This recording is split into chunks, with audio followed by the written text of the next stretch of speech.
The sun was setting, casting fiery streaks of orange and red across the pool's rippling surface. I stood frozen on the stone patio, the echo of children's laughter fading behind me. My youngest, Emily, had been the first to tell me. Her words, spoken with the innocence of a child, but heavy with an unsettling truth, still echoed in my mind. "Daddy," she'd said last week, her little face scrunched with confusion, "Mummy spends a lot of time with the pool man when you're at work. They laugh a lot. She said not to tell you." I had laughed it off then, brushing her words aside as the harmless imagination of an 8-year-old. After all, Maria and I had been married for 15 years. Sure, the spark wasn't what it used to be, but we had a family, a life. But now, as I stood there, the scene unfolding before my eyes stripped away all my illusions. Through the sliding glass doors, I saw them. Maria, her laughter bubbling as she leaned closer to him, the pool cleaner. His hand casually rested on her bare shoulder, the gesture far too intimate for someone hired to maintain the pool. I was supposed to be at work, immersed in spreadsheets and investment strategies. But a canceled meeting had brought me home early. I hadn't even parked in the driveway, choosing instead to leave my car by the curb, as if some part of me anticipated what I would find. The sound of their laughter hit me again, slicing through the warm air like a dagger. My chest tightened, anger and disbelief bubbling just beneath the surface. My hands clenched into fists as the weight of Emily's words, and all the subtle signs I'd ignored for months, crashed over me like a wave. For a moment, I was frozen, unable to move, unable to breathe. This was my home, my wife, my life unraveling before me. The morning after that scene played out in my backyard, I sat at the kitchen table, my coffee growing cold in its mug. Maria bustled about the kitchen, humming to herself as if nothing had happened. She was wearing one of her silk robes, the ones I had bought her for our 10th anniversary. The irony wasn't lost on me.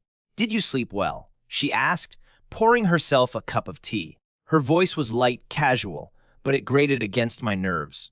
The image of her leaning into him by the pool was seared into my mind, and I had spent most of the night wrestling with what I had seen. "Fine," I lied, staring at the steam rising from my coffee. My voice sounded flat, distant even to my own ears. Our children soon joined us, their chatter filling the kitchen with an air of normalcy that felt cruelly out of place.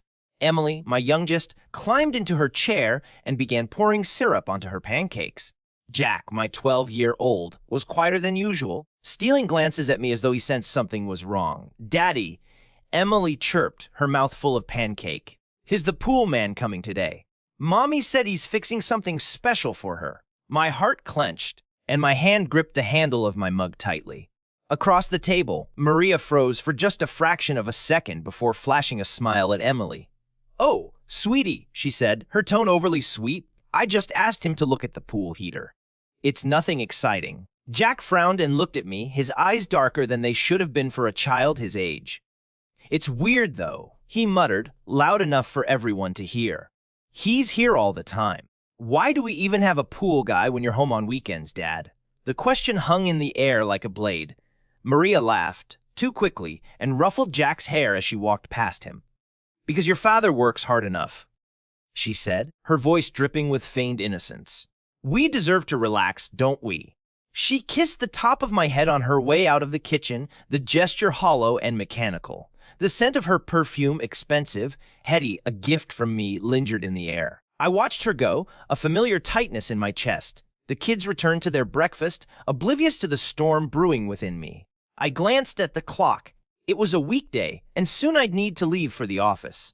My routine, my predictable, carefully structured routine, was pressing in on me. But nothing about today felt routine. Maria's casual facade, the children's innocent questions, and the weight of my own suspicion had cracked something inside me. I drained my coffee in one bitter gulp, steeling myself for the day ahead. Something had shifted, and there was no going back. I would play along for now, keep up appearances, but my mind was already forming a plan. This was my life, and I needed answers. Later that afternoon, as I sat in my office surrounded by the hum of productivity, my mind refused to let go of the events from the past few days. The financial reports on my desk blurred into meaningless numbers. My team's voices faded into the background. Instead, my thoughts fixated on the subtle changes I had ignored for months. Maria had become distant, her affection replaced with polite smiles and rehearsed gestures. The kids' comments about the pool man had initially struck me as childish observations, but now they rang with a truth I could no longer ignore. And then there was her phone, always face down on the counter, her fingers flying over the screen late at night, accompanied by muffled laughter. I shook my head, trying to focus on the spreadsheets in front of me, but the questions kept coming. Why was the pool man always around? Why did she seem happier when he was here? And why, despite her flawless explanations, did her stories never quite add up? My assistant knocked lightly on the door, snapping me out of my thoughts.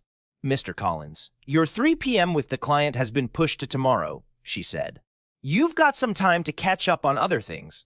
I nodded, offering a distracted thanks before she left.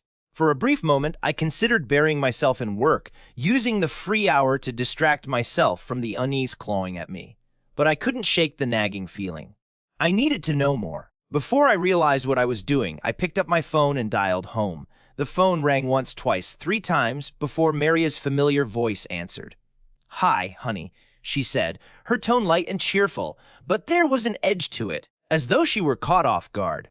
"Everything okay?" I cleared my throat, forcing my voice to remain steady. "Yeah, just checking in. How's everything at home?" "Oh, you know the usual," she replied quickly. "The kids are at school. I'm just catching up on some emails." Her answer was too rehearsed, too perfect. My gut twisted. "What about the pool?" I asked casually. Humley mentioned something about the pool guy fixing the heater. There was a beat of silence before she responded. "Oh, that! He came by earlier, but it's all sorted now." I nodded, even though she couldn't see me. "Got it. I might leave the office early today. Maybe we can have dinner together." "Oh," she said, and I could almost hear the gears turning in her head. "That sounds nice, but I promised to meet a friend for coffee around 5. It's been ages since we caught up."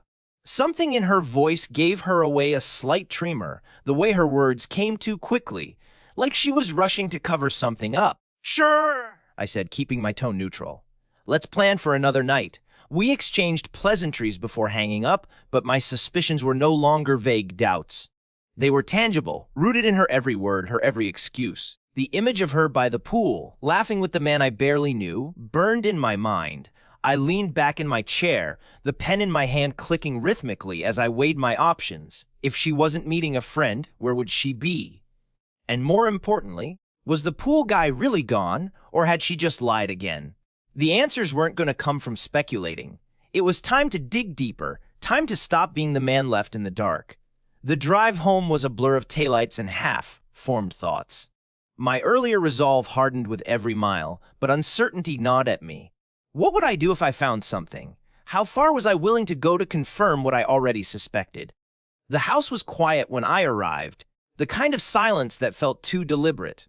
Maria's car was gone, just as she had said it would be. I let myself in, the familiar scent of lavender and lemon cleaner doing little to calm the storm inside me. The kids wouldn't be back for another hour. They were at after-school activities. This was my window. Her phone wasn't on the counter where she usually left it. My eyes scanned the room, searching for anything out of place. The living room was spotless, not a cushion out of alignment. The dining table bore no signs of a rushed departure. If she was meeting a friend, she'd left no trace of it. I climbed the stairs, my steps careful, almost hesitant, as if I might disturb the truth waiting to be uncovered. Her vanity drawer was my first target. Inside were the usual cosmetics and jewelry, but something stood out, a receipt from a local cafe, tucked beneath her lipstick collection. I unfolded it carefully. The date was from last week, during one of her so-called business errands. 2 items had been purchased, lattes and pastries. A second receipt from a nearby florist fell to the floor as I moved the drawer. My pulse quickened. I picked it up, the words glaring back at me. 1 dozen red roses. She had never brought flowers home. I moved to her nightstand next, opening it with a slow, deliberate motion. Inside was a collection of books and a small box of chocolates I didn't recognize. My mind whirled. Each discovery felt like a puzzle piece falling into place, though I couldn't yet see the whole picture. Then, I noticed her laptop bag propped against the closet door. It wasn't zipped all the way, and the edge of an envelope peeked out. I pulled it free, my heart pounding. Inside were handwritten notes, intimate, affectionate, unmistakably romantic. The handwriting wasn't hers. Each word made my stomach churn. Phrases like, "I can't wait until we can be together again," and "Your laugh makes my day brighter," taunted me, confirming my worst fears. The notes weren't signed, but they didn't need to be. My mind immediately conjured the image of him, the pool man, his easy charm and his way, too frequent presence. I heard the sound of the front door opening. My breath caught, and I froze. She was back. The shuffle of heels against the hardwood and the clink of keys told me Maria was moving through the house. I quickly returned everything to its place, leaving no trace of my search. My hands shook as I closed the closet door and stepped away, trying to compose myself. "Andrew," her voice called from downstairs. I swallowed the lump in my throat. "Oopie here," I replied, forcing my voice to sound normal. Footsteps ascended the stairs, steady and unhurried. The door to our bedroom creaked open, and Maria stood there, her expression calm but unreadable. She still wore the polished facade I'd come to expect, but this time I saw the cracks. "How was coffee with your friend?" I asked, my voice careful, my gaze locked on hers. She hesitated a fraction of a second, but it was enough. "It was nice. We had a lot to catch up on." My jaw tightened, but I nodded as though her words meant anything to me. Inside, I was a storm of anger and determination. I had more questions now than ever, but I wasn't ready to confront her. Not yet. Instead, I watched her move around the room, her every gesture feeding my doubt. If I wanted the truth, I would have to play this game a little longer. For now, I needed to bide my time and let her think I hadn't seen through her lies. Dinner that evening was a strained affair. The kids were animated as usual, recounting their day at school, but their voices seemed distant, like background noise to the storm raging in my head. Maria was her usual self, laughing at Emily's jokes and nodding along to Jack's stories about soccer practice. She didn't look at me much, though, which only deepened the knot in my stomach. I pushed the food around my plate, my appetite long gone. My mind kept returning to the notes I had found, the handwriting that wasn't hers, and the receipts for lattes and flowers. Each detail clawed at me, a stark reminder of how far we had drifted and how blind I had been. "Daddy, RK." Emily's voice broke through my haze, her innocent eyes staring up at me. I forced a smile. "I'm fine, sweetheart, just a little tired." "Yeah, you seem weird," Jack chimed in, his tone laced with the bluntness only a pre-teen could muster. "Did something happen at work?" "No, nothing like that," I said quickly, glancing at Maria. She was looking down at her plate, cutting into her chicken with slow, deliberate movements. She didn't say a word to defend me, didn't even lift her eyes to meet mine. "Your dad works really hard," she finally said, her voice calm, practiced. "He's allowed to have an off day." I bit back the urge to laugh at the absurdity of her words. She didn't realize the irony that my so-called off day was because of her. My thoughts were consumed by the lies she had spun so effortlessly, the way she had fooled me for months, maybe years. After dinner, the kids went upstairs to finish their homework. Maria began clearing the table, humming softly to herself as if everything was perfectly normal. I sat there for a moment longer, watching her move around the kitchen. There was something almost maddening about her composure, the ease with which she maintained the facade. "Maria," I said finally, my voice steady but low. She glanced at me, her expression curious but wary. "Yes, I've been thinking," I began, choosing my words carefully. "Maybe we should take some time for ourselves. A weekend away, just the two of us." Her hand paused mid-reach for a glass. For a fleeting moment, I saw something flicker across her face, panic, guilt, or maybe even relief. "That sounds nice," she said after a beat, her voice light but tinged with something I couldn't quite place. "We've both been so busy." "Too busy," I said, leaning back in my chair. "I feel like we haven't really talked in ages." She nodded, her back turned to me as she rinsed the plates. "You're right. We could use some time to reconnect." Her words should have comforted me, but they didn't. Instead, they felt hollow, like everything else she had said recently. I wanted to believe her, but the image of her with him, laughing by the pool, lingered in my mind. And the notes, the words weren't meant for me, no matter how much I wished they were. Later that night, as Maria climbed into bed beside me, I lay staring at the ceiling. Her breathing evened out quickly, and soon she was asleep, her head turned away from me. I couldn't tell if it was intentional or just habit, but it made the growing distance between us feel all the more real. I turned onto my side, watching the soft rise and fall of her back as she slept. I had loved her once, truly, deeply loved her. But now, that love felt tainted, clouded by doubt and betrayal. Was she still the woman I thought she was, or had she always been someone else entirely? Sleep eluded me that night. My mind was a battlefield, torn between confronting her and gathering more proof. I knew that if I acted too soon, she would deny everything. But if I waited, if I bided my time, I could unravel the truth completely. For now, all I could do was play along and wait for the right moment to strike. The next morning, the routine resumed, but the air between Maria and me felt heavier than ever. She was dressed early, her hair perfectly styled, and her makeup just enough to seem effortless. She moved about the house with practiced ease, as though nothing was wrong, but her avoidance of my gaze spoke volumes. Big day at work.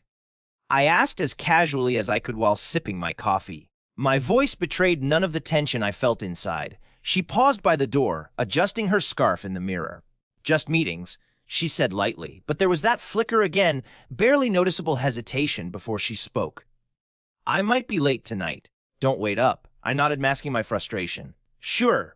Be safe." With a quick goodbye, she was out the door. I watched from the kitchen window as she got into her car and pulled out of the driveway. My grip tightened on the coffee mug as I made my decision. Today, I wasn't going to sit idly by. It was time to take control. I waited 10 minutes before grabbing my keys and heading to the garage. The kids were already at school, and I had cleared my morning schedule. As I backed out of the driveway, I kept my mind focused on the plan. No confrontation yet. I needed to see where she was really going. I stayed a few car lengths behind her as we wound through the suburban streets. She didn't take the usual route to her office, which only deepened my suspicion. Instead, she headed toward the outskirts of town, where the houses were fewer and the roads quieter. Finally, she turned into the driveway of a modest house with a neatly trimmed lawn. I parked down the street, far enough to avoid being noticed but close enough to watch. My heart pounded as I saw her step out of the car, smoothing her skirt as she walked toward the front door. Then the door opened, and there he was. The pool man. He greeted her with a smile that was far too familiar, far too intimate. She stepped inside without hesitation, the door closing behind her. The sight of it was a punch to the gut, but I forced myself to stay calm. My time to act was coming, but not yet. I waited in the car, my mind racing as I pieced everything together. The flowers, the notes, the late nights, everything pointed to this moment. The betrayal was no longer just a suspicion, it was a fact. After nearly an hour, I saw her emerge. She looked relaxed, even happy, as she kissed him on the cheek before getting back into her car. I clenched the steering wheel, every muscle in my body tense. This was no business meeting, no innocent errand. I followed her home, keeping my distance to ensure she wouldn't notice. When she parked in our driveway and walked inside, I stayed back for a moment, staring at the house that once felt like my safe haven. Now it was the stage for her lies. I didn't confront her that day. Instead, I called a private investigator, someone who could confirm what I already knew and provide the evidence I needed. If I was going to confront her, I needed to be sure there was no room for denial, no room for excuses. That night, I sat across from her at dinner, the kids laughing between us, unaware of the war brewing beneath the surface. Maria smiled at them, even at me, but all I could see was the woman who had just left another man's house. I smiled back, though it felt hollow. This was just the beginning. Soon, I would have everything I needed, and there would be no turning back. The next few days were a blur of calculated steps and quiet observation. The private investigator I hired was quick and efficient, sending me updates almost daily. Every detail added to the damning picture: frequent meetings at the same house, long visits that coincided perfectly with Maria's work errands, and even photographs of them laughing together, oblivious to the camera capturing their betrayal. Each update was like a fresh wound, but I forced myself to stay composed. I needed everything, the full truth, before I made my move. Then, on Thursday afternoon, I received the call that changed everything. "Mr. Collins," the investigator said, his voice steady but tinged with urgency. "You're going to want to come home early today. There's something happening right now that you need to see." "What do you mean?" I asked, my heart pounding. "Maria is at your house," he said, with him. The words hit me like a punch to the chest. My house, my sanctuary. I gripped the edge of my desk, struggling to steady my breathing. I'm on my way. I left the office without explanation, my mind racing as I navigated through traffic. The thought of them in my home, the home I had built for my family, filled me with a rage I could barely contain. This wasn't just betrayal, it was an invasion, a desecration of everything I held dear. When I pulled into the driveway, I saw it immediately. His truck parked boldly in front of my house. The audacity of it was staggering. My hands clenched the steering wheel, the anger bubbling just beneath the surface. I killed the engine and sat there for a moment, forcing myself to breathe, to think. This was it, the moment I had been preparing for. I couldn't let my emotions take over. If I stormed in, I'd lose the upper hand. No, I needed to catch them in the act, leave no room for her lies to twist the narrative. Quietly, I got out of the car and walked around to the side of the house, where the living room windows overlooked the backyard. The curtains weren't fully drawn, and through the gap, I could see them. They were in the living room, sitting far too close on the couch. Maria was laughing, her hand resting on his thigh as if it belonged there. His arm draped lazily over her shoulders, the picture of casual intimacy. I pulled out my phone, my hands trembling as I opened the camera app. I needed proof, not for me, but for what would come next. I snapped a few photos, the shutter sound muted to avoid detection. Then, as I was about to step away, Maria stood up.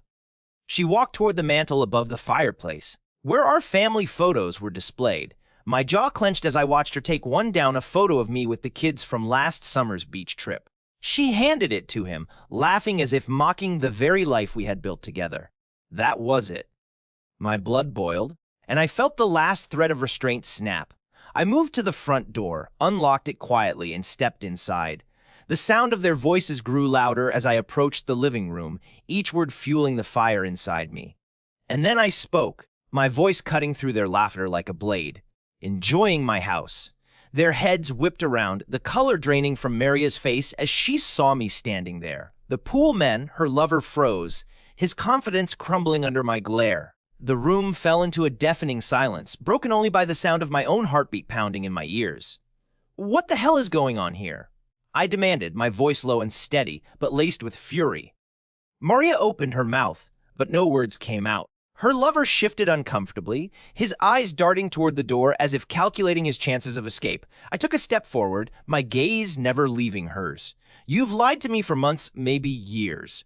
In my home, with my children under this roof. And now this. Her lips trembled, but she still said nothing. I pulled my phone from my pocket and held it up. The photos displayed on the screen.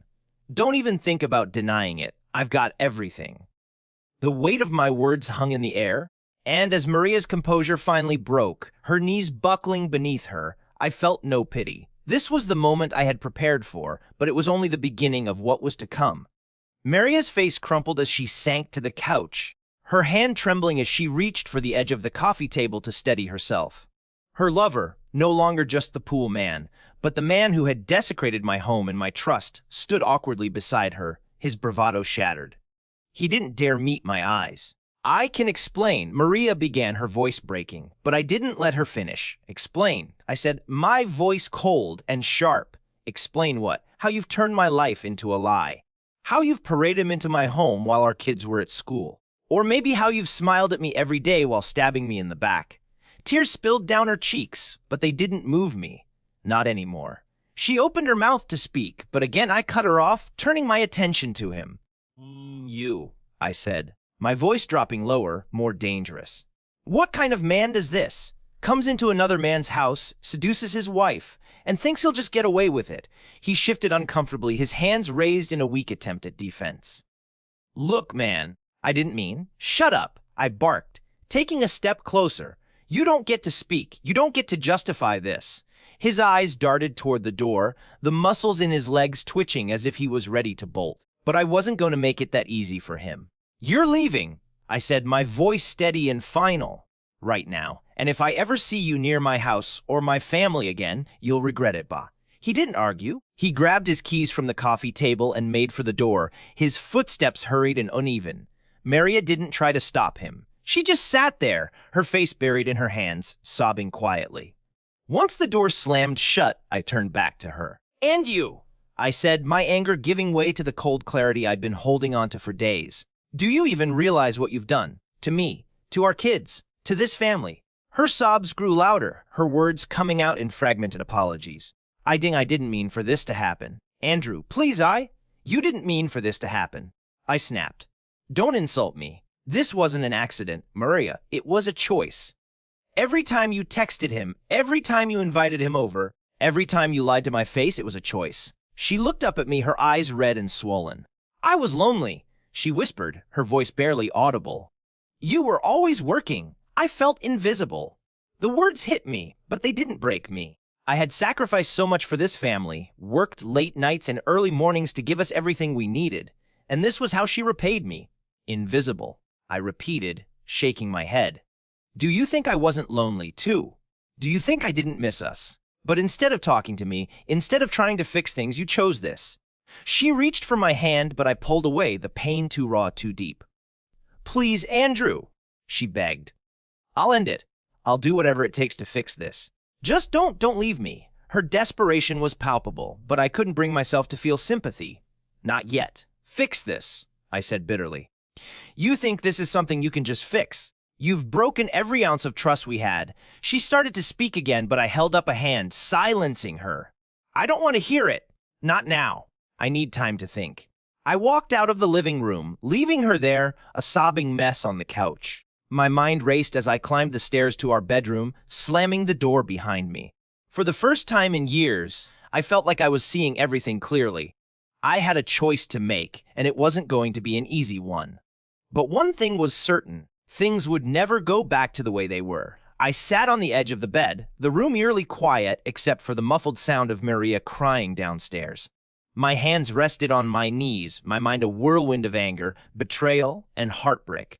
The memories we had built in this house now felt like lies, tainted by her choices. The weight of it all pressed against my chest like a vice, threatening to crush me. My phone buzzed on the nightstand, and I glanced at the screen. It was a text from the private investigator. Call me when you can. There's more. More. The thought alone made my stomach churn. How much deeper could this betrayal go? I hesitated for a moment before dialing his number, bracing myself for whatever he was about to reveal. Mr. Collins, he answered immediately, his tone grim. I didn't want to bring this up earlier, but I think you need to know. Just tell me, I said, my voice low and tight. There's a financial trail, he said. Payments to the pool man, large sums, transferred regularly. It's not for pool maintenance, I checked. My grip on the phone tightened. How much? Over the past year, it adds up to about $10,000. I exhaled sharply, the betrayal cutting deeper. She had used our money, my money, to support him. Every dollar felt like another slap in the face. Anything else? I asked, my voice hollow. Not yet, but I'm still digging. If you want me to keep going, I said firmly. Want everything. After hanging up, I sat there staring at the floor. The room felt colder, emptier. This wasn't just about her infidelity anymore. It was about deceit on every level, emotional, physical, financial. I got up and began pacing the room, my mind racing. How was I supposed to face my kids? How could I explain this to them without shattering their world? They adored their mother, and despite my anger, I didn't want to poison that. But they needed to know the truth, at least some of it. The sound of footsteps outside the bedroom door pulled me from my thoughts. Maria stood there, her face pale, her eyes swollen and red. She looked like a ghost of herself, fragile and broken. Andrew, she whispered, her voice trembling. Can we talk? I stared at her for a long moment, the weight of everything I'd learned pressing down on me. Talk. Now you want to talk? I'll do whatever it takes, she said, stepping into the room cautiously. I know I've hurt you, and I'll spend the rest of my life making it up to you. I shook my head, a bitter laugh escaping my lips. Making it up to me. Maria, do you even understand what you've done? This isn't just about us anymore. This is about our kids, our family, our life. I do understand, she said, her voice breaking. I've been a terrible wife. I was selfish. And you didn't just betray me, I interrupted, my voice rising. You betrayed them. You betrayed everything we built together. And now you expect me to believe you're sorry. She flinched, tears streaming down her face. I am sorry. I'll go to counseling, I'll stop working, I'll do whatever you want. Just don't give up on us. Her words were desperate, pleading, but they only made me angrier. It's not that simple, I said, my voice hard. You don't just get to hit a reset button and erase everything. She took a step closer, reaching for my hand. Please, Andrew, don't throw away what we've had. I'll fight for this for you. I pulled away, shaking my head. You should have thought about that before you let him into our home, into our lives. Her sobs grew louder, and she collapsed onto the bed, clutching her hands to her face. I stood there, watching her, feeling a mixture of rage and pity. For a brief moment, I wanted to comfort her, to tell her it would all be okay. But I couldn't. It wasn't my job to mend her broken pieces. I need time, I said finally, my voice firm. Time to think, to figure out what comes next. But right now, I can't even look at you. She looked up at me, her expression one of pure despair. Andrew, I held up my hand to stop her. Not now, Maria. Just leave me alone. She hesitated, then nodded slowly.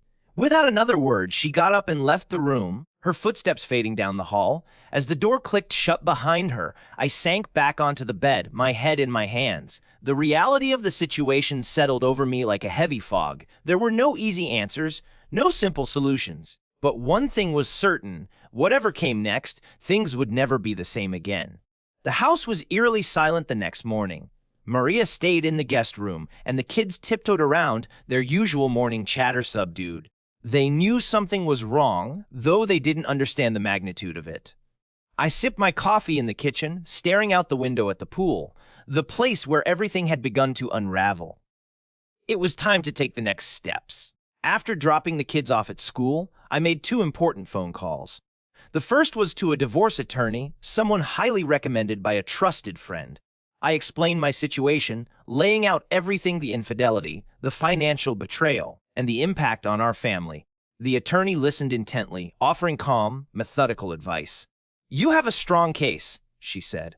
We'll start by securing your financial assets and ensuring custody arrangements protect your children's best interests. This won't be easy, but you're taking the right steps. The second call was to the private investigator. Keep digging, I said. I want to make sure nothing else has been hidden from me. By the time I returned home, Maria was waiting for me in the living room. She looked fragile, her face pale and drawn, but her eyes held a glimmer of determination. Andrew, she began, her voice trembling, I know you're angry, and you have every right to be. But please, before you do anything drastic, think about the kids. They need both of us. Her words hit me harder than I expected. Despite everything, she was right. The kids didn't deserve this. They didn't deserve to have their world shattered because of her choices. I am thinking about them, I said, my voice firm but calm. That's why I'm doing this the right way. They deserve stability, honesty, and love, and I'll make sure they have that. Tears welled up in her eyes. So, this is it. You're just walking away? I shook my head, the weight of the decision heavy on my shoulders. I'm not walking away. You did that when you chose to betray me. This isn't about me leaving, it's about rebuilding something that you broke. She started to cry, but I didn't waver. I had made my decision, and I wasn't going to let her tears manipulate me. Over the next few weeks, the pieces began to fall into place. The divorce attorney moved quickly, securing my finances and putting measures in place to protect the kids. The investigator uncovered even more evidence of Maria's infidelity, including a timeline that stretched further back than I'd imagined. When I presented Maria with the divorce papers, her reaction was a mixture of resignation and despair. She didn't fight me. Maybe she knew she had no ground to stand on. Or maybe she was just tired of pretending. I sat down with the kids one evening, choosing my words carefully. Mom and I are going to be living separately for a while, I said, my voice steady but gentle. We both love you very much, and nothing about that will ever change. Emily cried, clinging to me as if I might disappear too.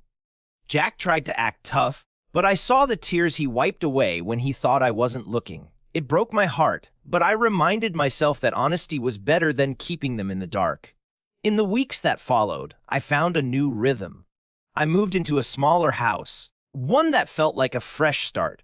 The kids stayed with me most of the time, their laughter gradually returning to fill the quiet spaces. I focused on them, on my work, and on healing. As for Maria, she remained in the house we had shared, a ghost of the life we once had.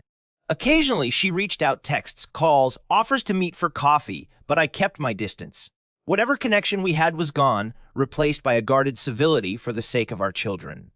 One evening, as I sat on the patio of my new home, watching Emily and Jack play in the yard, I felt a strange sense of peace. The scars of betrayal were still there, but they no longer defined me. I had survived the storm, and I was stronger for it. This wasn't the life I had planned, but it was a life I could rebuild. And for the first time in a long time, I felt free.